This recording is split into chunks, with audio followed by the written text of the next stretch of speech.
Hey, what's happening, everybody? It's Ask Jesse Answer time. We had some great questions as always this week. There's a couple really quick ones and acknowledgments I want to answer, so I'm going to break protocol a little bit, then I'll get to the other two. The first one was just really sweet acknowledgement, Joveth Ong, and if I could talk, I apologize if I mispronounced your name. Just wanted to wish me well and unlock your greatness this weekend. That was super thoughtful. Thank you. If you guys don't know, this week, if you can believe it, all the posts and updates for the last however many months, now it's happening.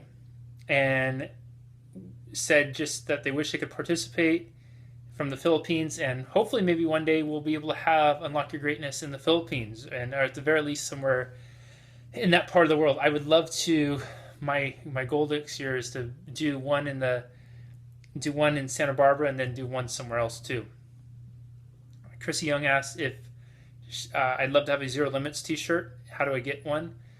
To get the Zero Limits t-shirt, you just hop onto my website, which is jessebrisendine.com, and you can get them on there.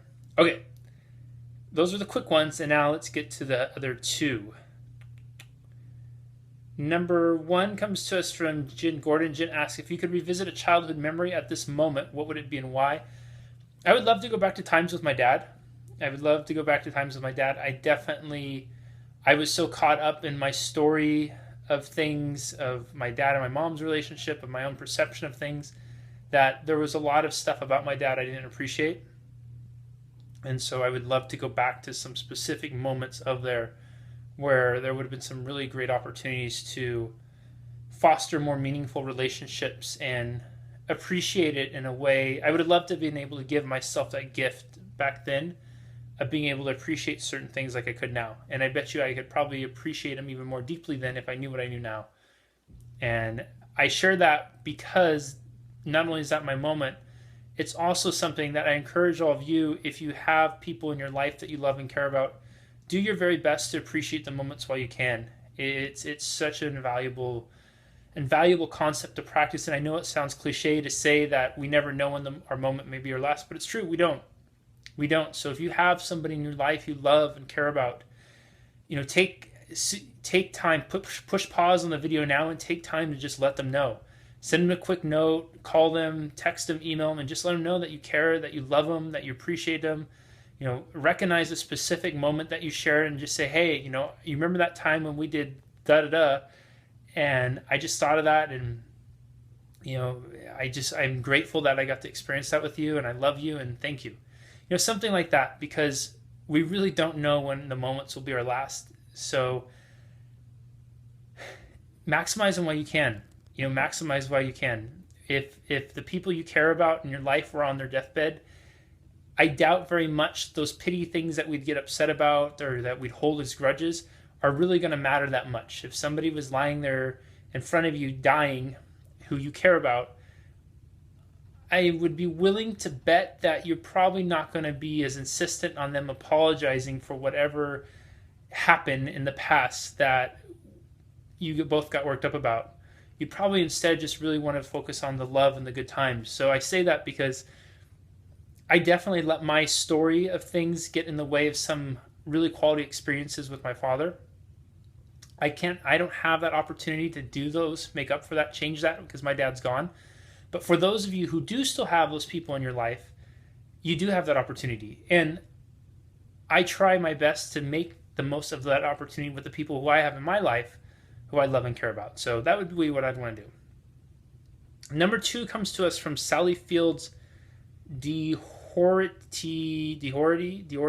Sally, I apologize if I mispronounced your name. I'm not the best at articulating names. And Sally asks, hi Jesse, I'm curious, do you feel that 18-year-olds are old enough to be considered an adult? That's a really interesting question, because I feel like a lot of adults aren't necessarily old enough to be considered adults, and I think a lot of kids are a lot wiser than adults.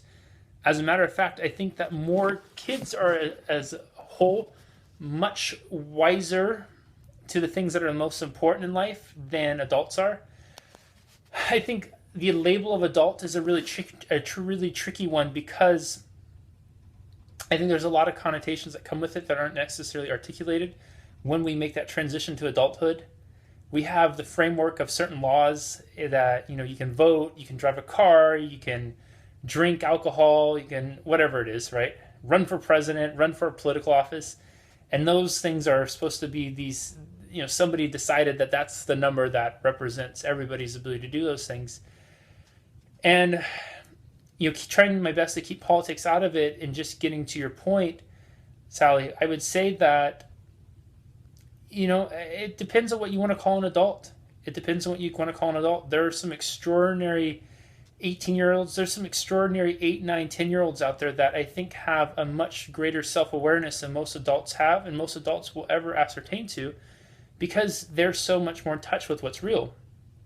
Now, does that mean I necessarily trust them with going and driving a car from point A to point B? Maybe not.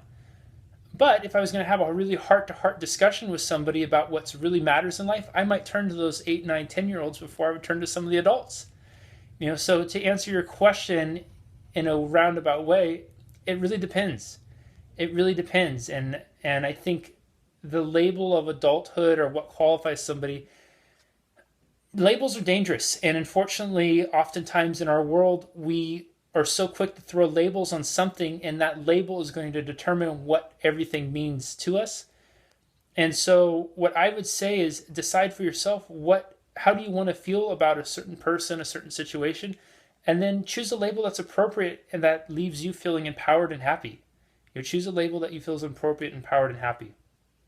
And if you're going to go on an individual basis, give each individual the courtesy of giving them individual recognition. Some are fantastic. Some have a little bit more growth to do than others, and some are quantum leaps ahead of where we are. So I hope that helps. And as always, you guys, awesome questions this week. Thank you so much for asking them. Thank you for posting them. We'll have the same post up again this Friday at 9 a.m. Pacific time. I'll answer them again on Monday. If you enjoyed if you found value in it, please share it with your friends and family. And as always, I love reading what you guys think about it, so leave me a comment below, and I look forward to seeing what you guys all thought, and we'll do it again next week. All right? Take care, everybody. Have a good one. Bye-bye.